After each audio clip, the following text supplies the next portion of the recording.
Hi everybody, we're here today with Cayman, S&B Filters. He's giving us a lowdown on how to install the 47-gallon tank in the VS30 and giving us some good instruction. We got it installed here in the Lost Highway shop van. It's looking good. We can't wait for the extra fuel supply. And check out into that hose. Okay. Before that, let's take out the pump. So this pump has a flat tube.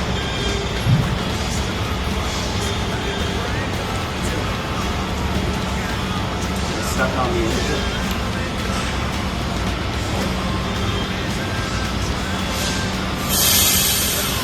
Like we've seen this mistake where when people are putting in the cine unit, this is the Venturi tube. What it does is it uses more pressure from the fuel pump, and it causes fuel to come up through this tube and fill the bucket. So basically, if you have a 1/4 inch of fuel in the bucket, this stays completely topped off, because it's using a Venturi that creates basically just a vacuum that is always overflowing the bucket.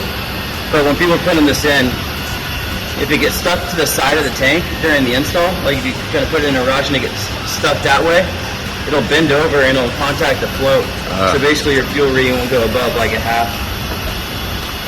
But now with it in, it's knocking around in there, so it's free.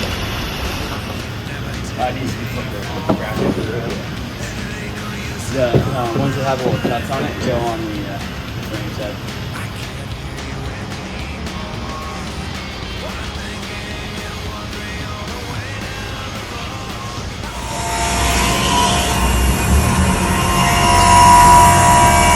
Fill her up, boys. Fill her up. Cayman, what brought you guys to want to design this big tank and add capacity to the Sprinter? So 2 years ago, I went up to Mammoth, and it was during COVID, so all the hotels were closed. So I had a buddy who had a Sprinter, driving up to Mammoth. It's about 5 hours from here. Stopped for fuel twice. Ran our diesel heater at night, and we were out of fuel. So it was cold and very small tank. So we're like, we gotta get into this. Yeah. So just started working at it about a couple of years ago, and came up with this.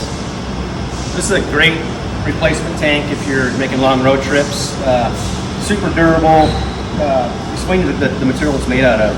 So this is made out of a cross-link polyethylene. The difference between this and the factory is made out of a high-density polyethylene. So the cross-link is basically the same kind of material, but it's interwoven. So it's about 5 times the impact strength of the high density. So it's incredibly strong, incredibly resilient. We rotomold these tanks ourselves, so it's super robust tank. Really good fit, great replacement for the factory tank.